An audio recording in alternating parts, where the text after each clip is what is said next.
Welcome to the BiggerPockets Money Podcast, show number 195, where we interview Brenda Olmost and talk about being intentional with your spending and your investing.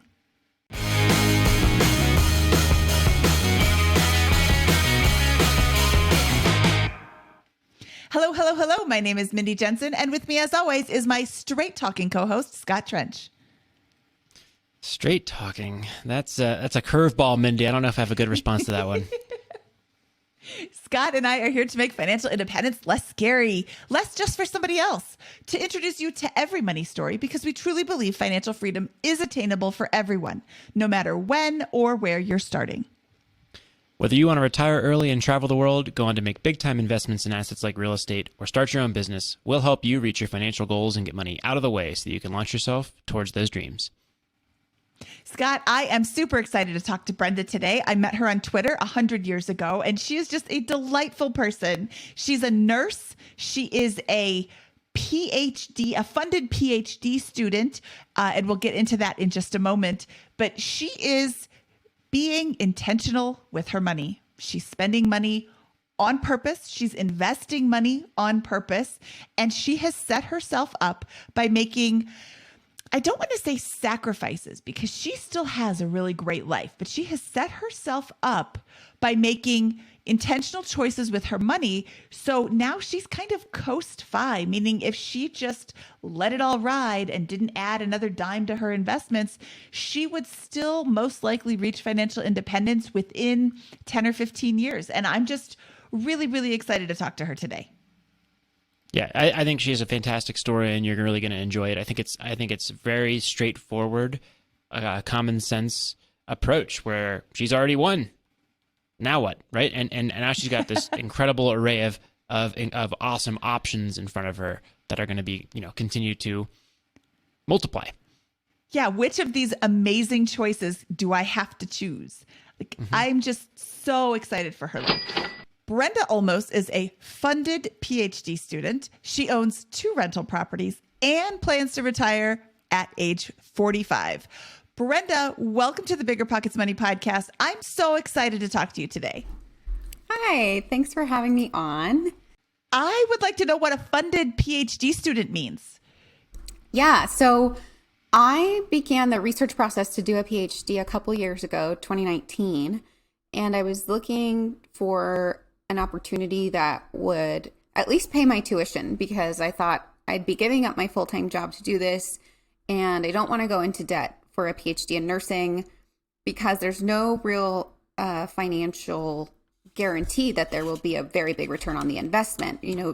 Full-time professors probably starting out make less than I was making at the time as a nurse practitioner, so it would actually be a pay cut if I were to do academia full-time. And so I thought, no way I'm going to go into debt for that, right? And so I did some research and I found this program that I'm at now, and they had a scholarship opportunity where they pay your tuition and they give you a living stipend. So a lot of graduate students get this in some form if they qualify for it. And mine was merit-based, so it wasn't financially based. So I just had to apply.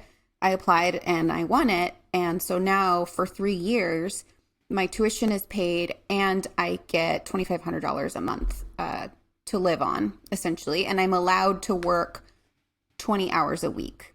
So the stipulation is that I don't work more than 20 hours a week because they are supporting me, to do well in the program.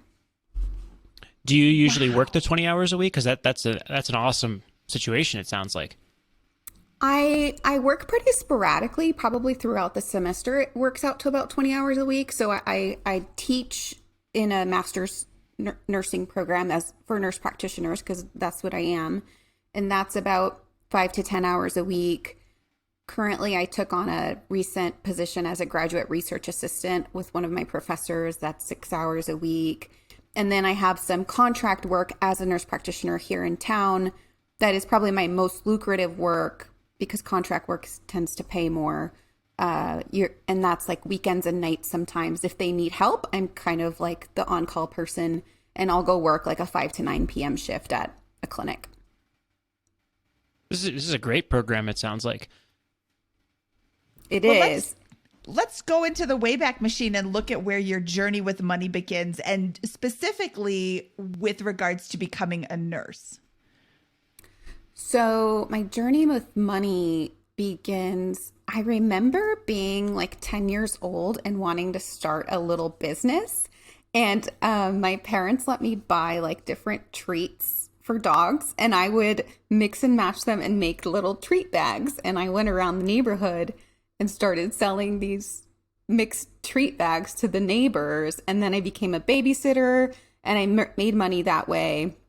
And so I was always kind of like a little bit of an entrepreneur, even though I don't really aspire to entrepreneurship as an adult. But my dad had a small business. And so that was kind of always like something that I looked up to. You know, he found his own work and he made money that way. And so I kind of followed in those footsteps.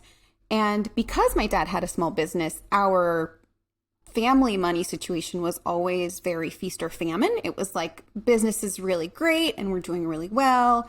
And then there were other seasons where business was not that great. And I knew that we weren't doing very well. But my parents were very like YOLO about money. They were like, if we have it, we spend it, you know, and if we don't have it, we just don't get to spend anything. And so I didn't have that stability with money that I've created for myself in my adult life. And I think that was what really drove me to be very, very careful with money as an adult, and has reaped me a lot of benefits now, you know, that I don't blame my parents for how they were, but I also realized that my personality, I need a lot of stability, and I can't really live with that feast or famine roller coaster situation, because it actually just makes my anxiety worse. Can you walk us through kind of how your money story evolved through high school and college? Sure.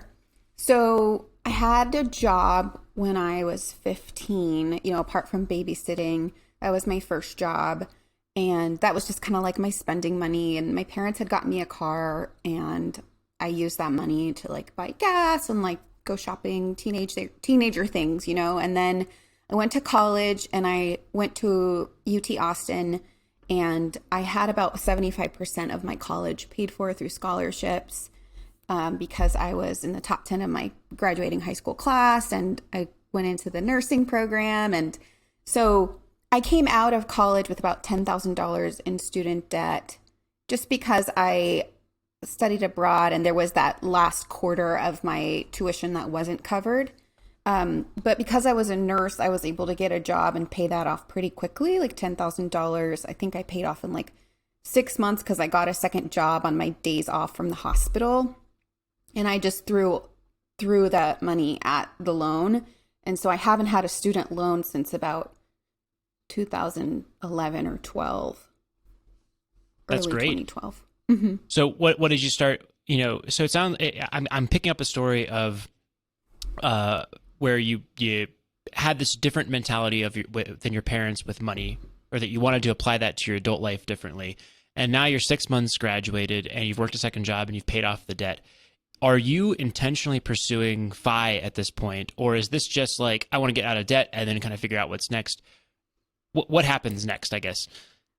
I'm not pursuing FI. I'm 23 years old, and I did a big no-no, which was I went and bought a new car. And it was a really sweet car, actually. It was a Mini Cooper. I don't regret it. I regret it financially, but it was such a sweet ride. That it was something that I'm like, I did it. I probably could have saved that money, but it was fine. So I was not pursuing FI at the time at all. I just wanted to like be out of debt. And then a couple of years pass by. I'm working as a nurse. I get into graduate school, and I'm working at a hospital that would cover the cost of graduate school. And so they did tuition reimbursement. And so I got about half of my graduate degree paid that way. It was about a $22,000 degree. And so the hospital reimbursed me for half of it, and I paid the other half of it as I went, because I worked full time while in graduate school full time. I don't recommend that. It was not the easiest thing, but I was single. I didn't have kids. I didn't have a lot of other demands on my life. And so I was like, I'm just going to make this work for these 2 years. And so that also paid off in the sense that I came out of my master's degree with no debt. And in that time, it was 2016, so it was 5 years ago. It was the first year of my master's program, and I started listening to a couple podcasts about money, and that led to another podcast, which led to another podcast. And I was like, I could make this work. I was like, I have the means and the income earning capacity to do this. And I had already been saving. So I traded in the car. It was so sad. I let the Mini Cooper go. But before we hear about all your tactics and all you did here, can you give us a framework of your situation? You're starting grad school. You're not in debt. Did you have debt from the Mini Cooper? Yeah, so I did have the car loan. I did have that car loan, and I was like, I could just trade this in, take the loss on the negative equity, and just buy something that is reliable, that is like under $20,000 that I can pay off. So I did that, but I actually did that after graduate school. I kept the Mini Cooper through grad school. And I sold that car when I got serious about FI, and I had some money. Like I had like $20,000, and then I bought my first property right when I graduated grad school in 2017. So what was your net worth? Were you investing in retirement accounts or those kinds of things? But when you discovered FI and started making the big changes, what was your kind of position right at that moment in time? My net worth at that time was probably only like 25 or 30,000. I don't know. I mean, I remember having about $20,000 because I was looking to buy a place, and I was like, okay, this is how much money I have. I need to do something with this money. But my net worth is much higher now, and it's only been 5 years. Sorry. So the timeline was I graduated from grad school in 2017. I bought my first property, a condo for myself. Then I had the Mini Cooper for another year. And then I got serious about really getting out of debt, except my mortgage. So paid off the car that I replaced it with in a year. And so except for mortgages, I haven't had any consumer debt since 2018. So the moment you discover FIRE around that time is in grad school in 2016 or 17. You're evolving 16, in that range. Okay. Does your lifestyle change at all, like your day-to-day living, once you discover it? Only in the sense that I started paying myself first and saving and investing first, instead of saving and investing whatever was left over. But I gave myself enough money that I felt like my lifestyle didn't stay the same. And I was never super spendy anyway. I'm probably more spendy than most of my friends. And by that, I mean, like, I go out to eat more often. I like designer bags. I don't really like clothes, but if I want something, I'll buy it because I can. And because I know that I've already saved and invested. And so like any money that's left over is just for me to enjoy. Do you have a set amount that you are saving and investing? Like, I put away 20% and then everything else is mine to spend. So when I had a full-time job, I maxed out my 401k, I maxed out my Roth IRA, and I invested $1,000 in the market every month. But now I just, I'm going to try to max out my Roth IRA, and I invest $500 in the market every month, just because my income is so much lower now. You know, $2,500 a month from my stipend is just $30,000 a year. And like, I can work, right? I can work the other 20 hours, but we'll see what I end up making this year, which will be the first full year that I don't have a full-time job as a nurse practitioner. But I'm thinking it's going to be somewhere around $50,000 to $60,000 this year. So I'm happy to just max out my Roth and contribute $6,000 in the market for these 3 years while I'm in school. Yeah, I think that's great. Where have you been located during these last couple of years? I've been in Austin, Texas since 2007. I came here for college. Oh, wow. Is that where your rentals are? Yes. Oh, so the Austin market has kind of exploded lately because of, I mean, Austin in general, but Tesla just built some factory there, or is it SpaceX or both? There's a ton of new tech companies, not new, but new headquarters and buildings here for all the tech companies. And I bought my first condo in 2017, and then in early 2019 I bought a single family home, and I house hacked that for a little while, and then rented the whole thing out last year when I realized I'm going back to school. I want to cut down on my housing expenses. And so I rent now. I rent, and I have 2 rental properties. But it's nice to be able to rent something smaller that kind of fits my student budget a little bit better. And I still get to live alone, which is really nice. Because when I had the bigger house and I was house hacking, I had travel nurses living with me, which was really cool because it was like a nurse house. But it was definitely a strain to have that revolving door of roommates. Whereas now that I live alone, it's nice to just be able to study here and not have to deal with that. So the biggest lever, it sounds like, in your journey to FI has been the real estate, or at least that's one big lever. Would you agree? What do you think were like the biggest moves you made over the last 5-6 years since discovering FI? I didn't buy the real estate with FI in mind. I bought the real estate just looking for a place to live. Mm-hmm. And I kind of by default became a landlord. So I bought this condo. I bought it at $142,000 back in 2017. Today it's worth like $205,000. And so that's 4 years, almost $60,000. And then I was like, this place is really small. Why did I buy such a small place? And it was because I was real nervous about taking on a mortgage. And so I didn't want to take on a huge mortgage, even though I could have afforded something much bigger at the time. Then I was able to buy another home while keeping the condo, rented out the condo, bought the second home. And then I was like, this place is really big. I should get some other people in here. And so I started renting out to travel nurses because Austin has a lot of nurses come on 3-month contracts to work here in the local hospitals.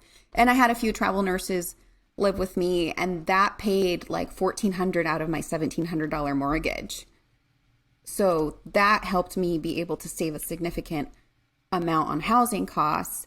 And so that was one of the levers, kind of inadvertently, house hacking and saving a lot on housing.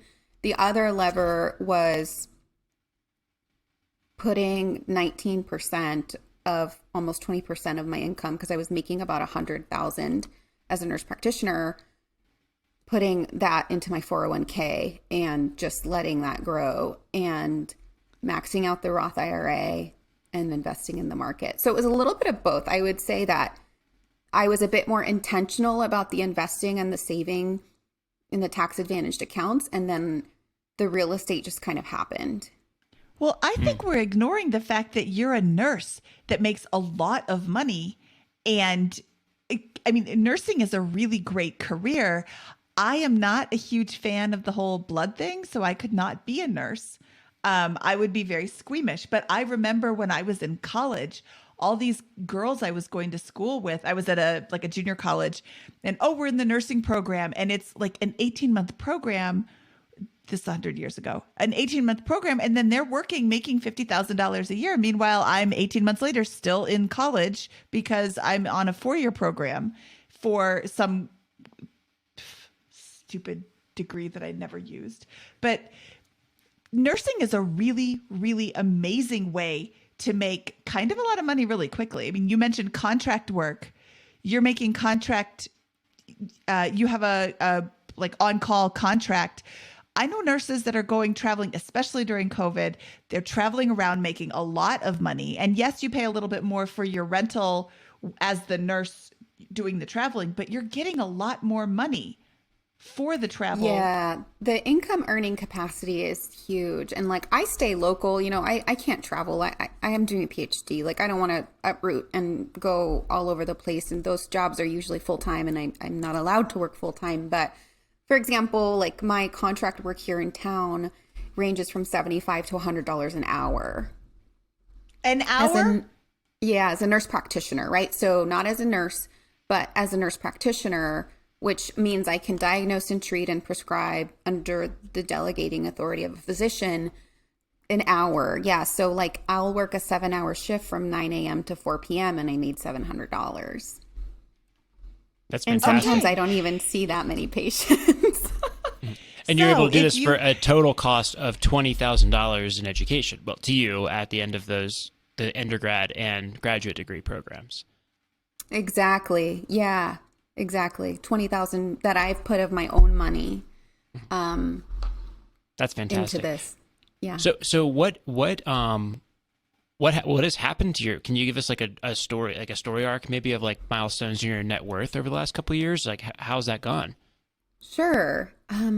So I did want to give a shout out to everyone I know on Twitter. And I know this is how Mindy found me because I do have like a lot of 5 friends on Twitter. And that's really what has motivated me to like keep going and track my net worth and, you know, sometimes not buy that designer bag that I've been wanting. So milestones, I think when I reached 100K was like 2 years ago and now I'm at 320. So like once it really is true that once you reach the 100,000, like it just starts snowballing.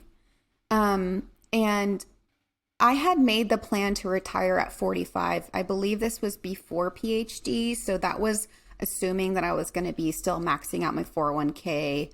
And, you know, that's another $20,000 a year that I'm not able to invest right now. So it may be a little bit later, but honestly, like I'm going to graduate with a PhD at age 33 and I'm going to have 30 years to use that PhD. So I'm not like the typical person that like wants to leave the workforce completely because I have such a useful skill and I'm actually quite passionate about my work. And so I don't see myself getting a PhD at 33 and leaving the workforce 12 years later. I just don't think that that would be a very good use of all the education I've gotten. So for me, the retire early is more of like a work optional thing, right? Like at that point, I'll be able to say like, I want to do this work. I don't want to do this work. I want to teach full time. I want to practice a little bit.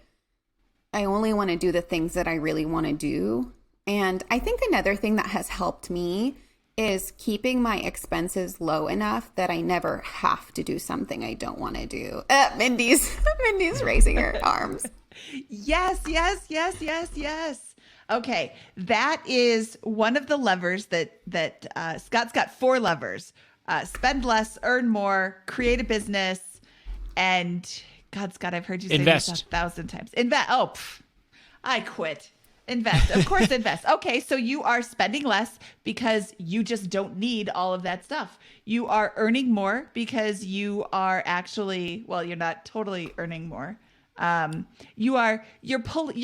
lever, your hand is on the lever, but you're not actually pulling it yet. You're just going to school, but you're not paying for school, which is huge. Like every single thing about your story, I love because it's intentional. You used that word earlier in the show. I'm intentional about my spending. I'm intentional about my investing.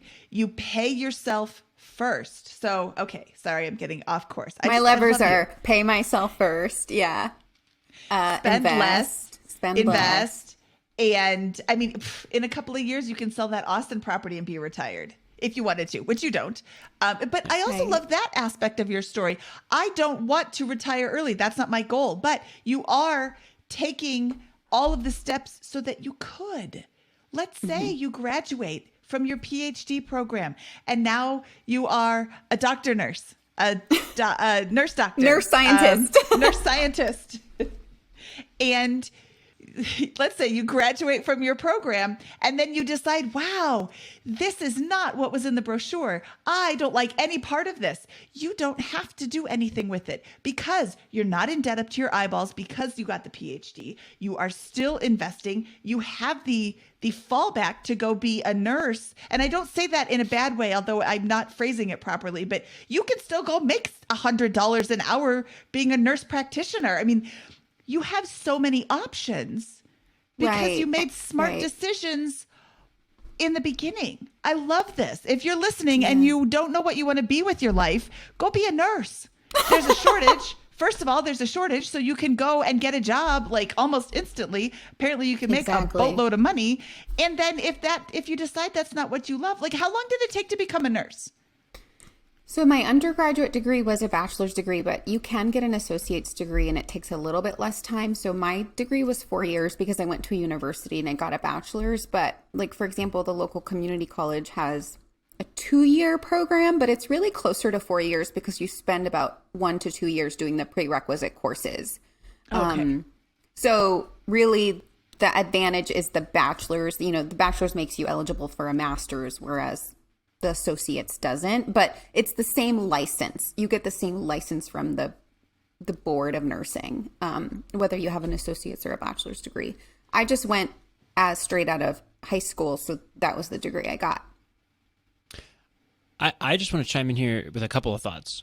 One, some people are going to listen to this and they're going to say, well, great, she makes $100,000 a year when she's not in school and $100 an hour, and it doesn't sound like you have a family with that stuff. So it's just you. So you get to save all that money and put that away in there, and that's more than many families earn. Even what you're making right now is more than some families earn in a year with that kind of stuff. And to that, I would respond with a couple of other points here. One, you've intentionally chosen a career path that is very lucrative. It is not completely inaccessible. You have to be smart and sharp to get into it, but it's an option available to many people out there that can be more impactful than some other degrees. Mindy, Mindy's the first to talk crap about her degree. But I want to say like that's a set of choices you made there.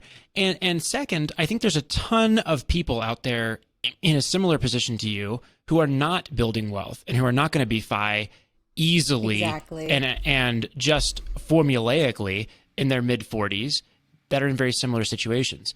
What do you think it is that is different about you from your peers who are in the, I'm sure you have lots of friends or know people that are in relatively similar positions who are not on this course. Like what is that difference? Why aren't people doing this, what seems to me obviously correct way to handle your finances and money in similar situations? Right.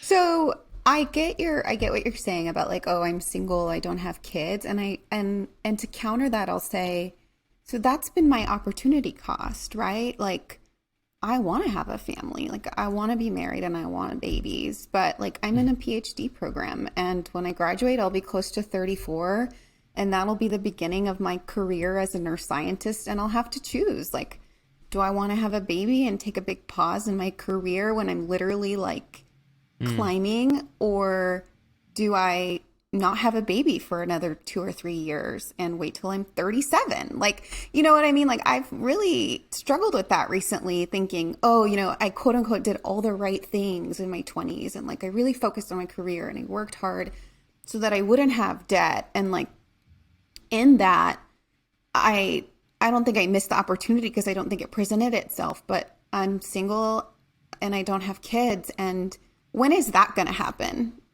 Like where does that fit in like this journey, which I mean, I just want to say like, that's the opportunity cost, right? Like on the outside, it seems like, oh, she's got, she makes so much money and like everything's going to work out for her. But like at some point I'll have to sacrifice something will have to give. Like that's just life. Right. But what is it? Thank you for sharing. No, that. Go ahead. I just want to say like that's real. That's raw. That's like a part of the deal. And I appreciate you sharing that. But also I want to point out that there are probably many peers who are in the same situation who are also experiencing that opportunity cost, yet have no net worth and no framework for approaching money, I guess. And I guess that was more the intent of my question, although I really appreciate that context as well with that. Right. Yes. I think the difference was that I really had a goal of, this is where I'm going to be and I'm not going to be in debt. And because I had seen my family be in debt, right? And I had seen what that did to us emotionally and psychologically. And I was like, I'm not going to live that way. I'm just not. And there were definitely points where I was like, I want to, like I want to YOLO, like I want to go on all these trips and like I want to travel but I'm in graduate school and working full time. So like I didn't even have time to do that. Like I didn't even have time to spend money. And I think a big part of it too was getting informed about what to do, how to do it, getting the right people in my corner, and making friends in the FI space. And that's why I had mentioned like Twitter people before, because sometimes you'll meet people who are very like contradictory and will be like, oh, you need to just enjoy your life. Like, stop worrying about retirement. Like you're only 30 years old. Like, well, I'm 31 now, but like, don't worry about it. And I didn't want to be around those people because I was like, no, I am worried about like sometimes my parents. Like, I'm like, wait, am I kind of their retirement plan? And this is a particular like immigrant struggle, child of immigrant struggle, right? Like kind of having to navigate everything on your own because your parents, like they didn't grow up here. They don't really know like how to do it like the quote unquote right way. And so I think it was a very much like an internal motivating factor, and the fact that I am smart, I am sharp, and like I was able to put in the work and willing to put in the work, where there are a lot of smart people who are not willing to put in the work. Yeah. And it sounds like you're also among that group of smart people who is also willing to just spend less than you earn. Because sometimes it's hey, I'm willing to put in the work and earn the money, but I'm not willing to keep it. The simple act of automating the investment profile of $500 a month and those types of things. So Right. And also just like not having friends that aren't impressed by my outward stuff, right? Like that's a big one. Like hanging out with people that don't care what car you drive and like don't necessarily care where you live as long as it's safe. Like they're not looking for those things. Like they care about me being a good friend. And that's how we value each other. But I don't need to be around people who are driving luxury cars or who are, and now I kind of am like, that status symbol is a sign that you are actually not that smart with money. Nope. Makes perfect sense. That right there is the number one way to get to financial independence, is to not hang out with people who want you to spend more money than you feel comfortable spending. That I live in Longmont, Colorado. Mr. Money Mustache is in my city. There's a lot of people who move to Longmont, Colorado. I am kind of in this financial independence bubble where nobody that I hang out with is into spending a lot of money and cares about my car. And, we have like, oh, my car has 180,000 miles. Ooh, my car has 190,000 miles. I've got an electric car. Like it's almost like a contest who can be culture. The cheapest. Yeah. And it's definitely this bubble that I have become surrounded by. And it sometimes is like, I have to take a step back and be like, not everybody is in this space. But yeah, I had friends who just wanted to spend money all the time. And it's really difficult. Even like, I feel like I'm pretty opinionated and fairly strong. Fairly strong. We're both saying the same. Me neither. And I'm not feel me. Like I have no opinions. Yeah, I feel like I like to think that I'm a strong person, but when I'm surrounded by people who are oh, let's go out to this and spend a lot of money, and like let's go out to this expensive thing, or let's do this, it's like, oh, I don't really want to do that. But it's hard to speak up. So having a bunch of friends that, having people surrounding you who are on the same financial page as you is so valuable. And so valuable.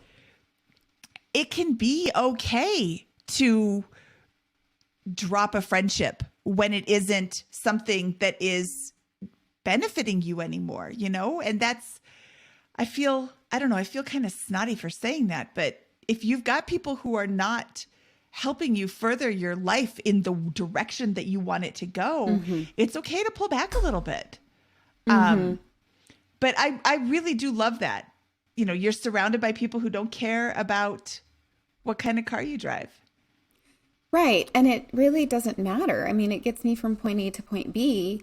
I have driven the luxury car and it was a pain in the butt. It was always breaking in some way and I was always having to deal with that. And so now I have a reliable car and I live in an, you know, I don't live like downtown where rent is $2,500 a month and that would eat up my entire stipend.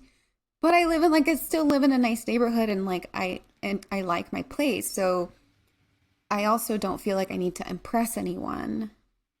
That's another benefit, is because you could, I get $2,500. That's free money. I can put that all on rent, and then I'll just charge my food and my clothes and my spending. And I know it would give me the heebie-jeebies too, but you purposely made a choice. You're consciously spending your money in a way that aligns with your values, and that's right.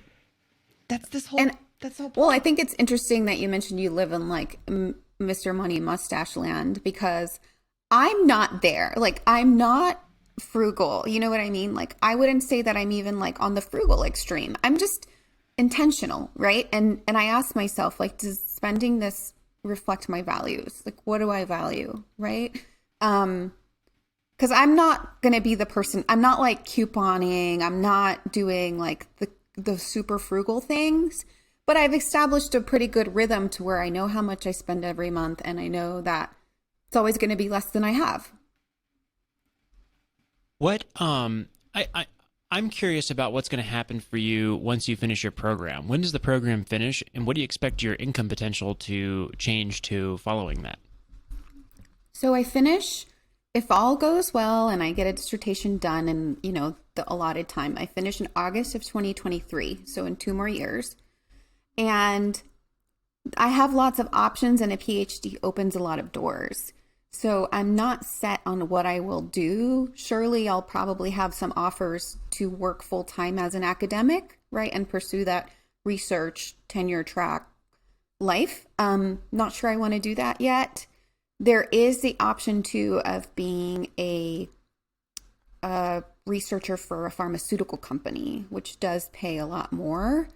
And being they call them medical science liaisons, which I could do just as a nurse practitioner, but I'm sure that it would pay more with a PhD. So I could probably make closer to 200,000 as a PhD prepared medical science liaison, because you're kind of like the scientist, but also the clinician that can connect clinicians to the research work. Because clinicians don't necessarily know the nitty gritty of research. So they have those positions. I could go write health policy. Honestly, like, jobs in the public sector don't pay a lot, but the benefits are good. And I'm willing to take that pay cut because I've set myself up in such a way that I don't need to make a ton of money for the rest of my career, right? I don't really, it would be nice, but I don't have to seek that super high paying job if I don't want to do it. And if I want to teach, you know, if I want to have a family, teaching as a full-time professor would be ideal. And I could practice a little bit on the side with the contract work, kind of like I do now. So awesome. So it sounds like while you're not FI, you have a tremendous amount of great options that are going to materialize in front of you once you finish the PhD program. And those can either be high income or low income or whatever, but you're going to continue growing your net worth regardless. And you're going to FI sometime between the next 5 and 15 years, regardless which way you choose. But you really don't care which way it goes, because it's just going to be what's the best option that presents itself once I finish the program. That's a powerful spot to be in. Totally. Yeah. And I hadn't really realized the magnitude of it till you just said it. But at this point, it doesn't matter. Right? Like and honestly, like Mindy was saying, you know, at the end, like if I say I don't really want to do anything with the PhD, like that's fine too, because I am really enjoying this season of my life. And like, I feel like I'm doing the PhD at the right time. I have the right amount of clinical experience to be able to be a good learner. and apply my experience to it. You know, I'm obviously unencumbered by family and children. And so I just see myself looking back in 10 years at this period in my life and being like, that was awesome. I'm so glad I did it. Whether I get anything out of the PhD, like just being able to be a full-time student again, which I love, was awesome, you know, and to not get into debt, that's even better. Well, and you've got the elevated ability to, or let's see, how do I want to phrase this? You've got, like, you were making 100,000 and now you have the potential to make 200,000. Well, even if you don't love that career, you could do that for a year, crank a bunch of money into an account and, you know, into investments, and then kind of be done. But also, I think you're at Coast Fi right now. You said your net worth is $300,000. If that, a safe estimate of your growth potential is that it doubles every 7 years. So in 7 years, you'll have 600,000, and in 14 years, you'll have 1.2 million. Right. That's, I mean, and you're spending nothing. So if you continue to spend nothing and have great benefits, or you're just saving everything and continuing to invest, that's going to be, I mean, and what is that? 21 years, that's going to be 2.4 million. And then you're going to have to start thinking about, how do I reduce my RMDs for when I'm 70? When do you have to take those? 72? And I have to start withdrawing 72. money from my accounts. Now I have to worry about that. So, I mean, you are setting yourself up because of these choices you made, these intelligent choices you made when you were younger. You are setting yourself up for some pretty amazing life experiences in the future. And it's all like, now it's your choice. Now it's, what do I choose to do, instead of I have to work because I have to put food on the table. You already have food on the table now, forever. Right. I definitely feel Coast Fi, and I feel like, you know, even though I took a significant pay cut, probably about half or 1/3, because in 2019 I made almost 180,000 because I worked a lot of extra hours at $100 an hour. So like that was my highest earning year, 2019.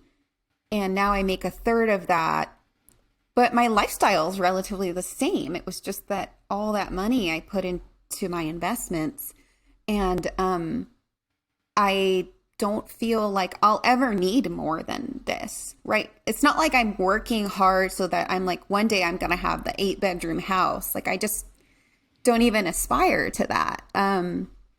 It's not meaningful. It doesn't create any more happiness for me. And it's funny that, so I talked about how I'm single, but I am in a relationship, and we met on a dating app. And one of the things I learned in Phi is that time is the ultimate luxury. You can't buy more time. And so like on my profile, I put, time is the ultimate luxury. Will you spend some of yours on me? And he said that was so cute. That's he great. Into the Phi community as well?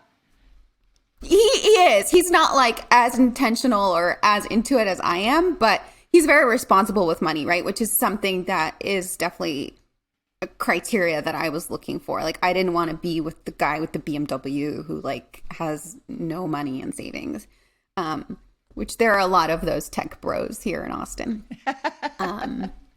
But yeah, so I live by that time is the ultimate luxury, right? And now, even though I'm in a PhD program full time, I have so much flexibility, right? I'm not stuck in a clinic from 8 to 5 every day. Like, I was chained and shackled to that clinic. And so that is like so much compensation to me. It's not monetary. You know, I don't get to max out a 401k right now, but if my mom needs me to go to an appointment with her, I can go. Or if my friend needs me to be at her house because some repairman is coming, I can go do that for her, right? So that is priceless. Love it. Well, is there anything else that you want to cover before we get to the famous four and begin wrapping up? I don't think so. Do y'all have any more questions? Oh, we got a lot more questions. We have 5 more questions at least. Oh, okay. Oh, Go ahead. okay. What is your favorite finance book? Ooh. My favorite finance book. I actually really liked Broke Millennial by Erin Lowry. Oh, love it. We've had Aaron on 3 times on the podcast here. What are the episode numbers there, Mindy?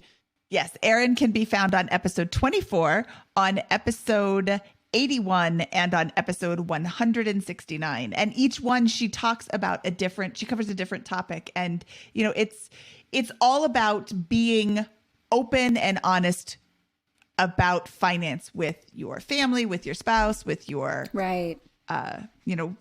with in your life. Like, there's no need to hide this. And even like as I've dated here in Austin, I think I catch people off guard sometimes because I'm just like very open about my finances because I don't associate them with my self-worth as much as the typical person might. And so I'm like, I don't really care if you know how much I make because it's not really a reflection of me. Yeah, it's just a topic. That's what we need to change with money in general is Right. stop making It's it just taboo a and just be like, topic. oh yeah, it's one of 50 topics you could talk about in a date, in life, with your friends, with anywhere with that. Right. What was your biggest money mistake? Buying a new car in my early 20s. That is the number one answer to this question, is buying a new car. But it was really cool. It was great. I don't regret it. It was a mistake. What is your best piece of advice for people who are just starting out? Join a community of people who are like-minded. That's great advice. That is great advice. Oh, like the BiggerPockets Money Facebook group. Oh, see that plug? Wow, there you go. At facebook.com/group/ppmoney. What is your favorite joke to tell at parties? Ooh. What did one strawberry say to the other strawberry?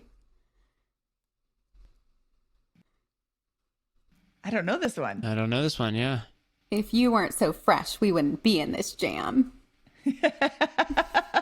That's awesome. I love it. You didn't even laugh. There's a whole spread of. I was busy trying to think of a response pun. So there's a whole spread of these berry puns. I love it. Okay. Where can people find out more about you, Brenda? I am on Twitter at almost Brenda, like the word I almost made it, almost Brenda. I'm also on Instagram with that handle. And actually, my friend and I have our own podcast called Minority Millennial Money. And we are trying to target minority people who are interested in getting their financial life together. Ooh, and where can somebody find this podcast if they wanted to listen?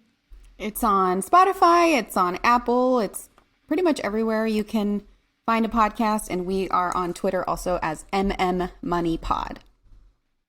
Awesome. We will link to all of these in our show notes, which can be found at biggerpockets.com/moneyshow195. Brenda, this was a delight to talk to you. I have been following you for quite some time on Twitter. Aw. And you are a delightful person on Twitter and even more so in real life. So this was lovely. And I wish you all the success in your PhD, doctor, nurse, scientist. There you go. People who get a PhD can call themselves doctor, right? Can you be Dr. Olmost? Yeah, because a doctor is just an expert in something. A medical doctor is a physician. Oh, then I'm going to be Dr. Mindy because I'm an expert in talking. Podcasting. Dr. Jensen. Dr. Jensen. Okay. Brenda, this was wonderful. Thank you so much for your time today. I really appreciate it. Thank Yeah, you, thank you. guys. Have a good day. Okay, that was Brenda Olmost. Scott, what did you think of her story? I thought it was straightforward. I don't think there was like any surprises. It was just she decided to get intentional about money, and she built several $100,000 net worth over 3 to 5 years, and she is going to coast to FI regardless of which option she chooses in the future. So I think it's just an example of like how it can be really, really easy if you're willing to let it compound and just sustain it for a period of years here. So I think she's doing all the right things. And, look, she's got her advantages, but our goal here on this show is to showcase every money story. And there are millions and millions of people out there who have positions that have more income and more potential to move towards FI than Brenda, who are not doing the basic 101 things they need to be doing to just create the life of optionality that she's created. Exactly. She is living her best life. She's not feeling any sort of like, oh, I wish I could do this. What is it? FOMO. She's not missing out on anything. If she wants to do something, she does it. She doesn't want to do everything, which I think is the best way to live your life. If you are a parent and you're listening to this and your child is maybe struggling with, ooh, what do I want to do when I grow up? Go explore nursing. The flexibility that a nurse degree, that an RN can give you is enormous. I want to evolve what you're saying here, though, about nursing. Over the past 5 years, you wouldn't know it to look at the news really anywhere you look, but real wages, inflation-adjusted wages, have absolutely exploded over the last 5 years in this country. 5-6 years, right? Multiple administrations, no political points being scored here with this. It's just a fact. If you look up real wages, real wages, St. Louis Federal Reserve, and look at the data across all professions for median hourly income, it has exploded. It's much higher than it was in the 1980s. The data only goes back 50 years for the source that I'm looking at, but it's at one of the higher points, it seems like, in U.S. history to a large extent. It's certainly higher than it's been through the 90s, 2000s, those kinds of things. And that real wage growth is not hitting every profession equally, right? It's hitting places, maybe nursing, truck driving, the trades, like construction trades and those types of things. And so I think one of the things here is, like, for Brenda, it almost seems too easy in terms of her income potential and those types of things because of the way that she chose a profession that was on the right side of one of those trend lines. Those professions are still out there. I meet truck drivers who are making $60,000 to $80,000 a year. You don't need a lot of degree to get into that profession, right? You can only imagine. I don't meet enough construction workers, out there. I can only imagine what's going on in that industry. But this is happening in society in many different professions, and I think it would behoove you, if you're wondering about how do I make it easy, why are other people able to do this?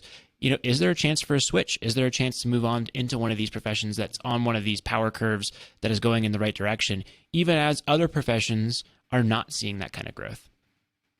Absolutely. There is a huge shortage in the trades. There's a huge shortage in truck driving. There's a huge shortage in nursing.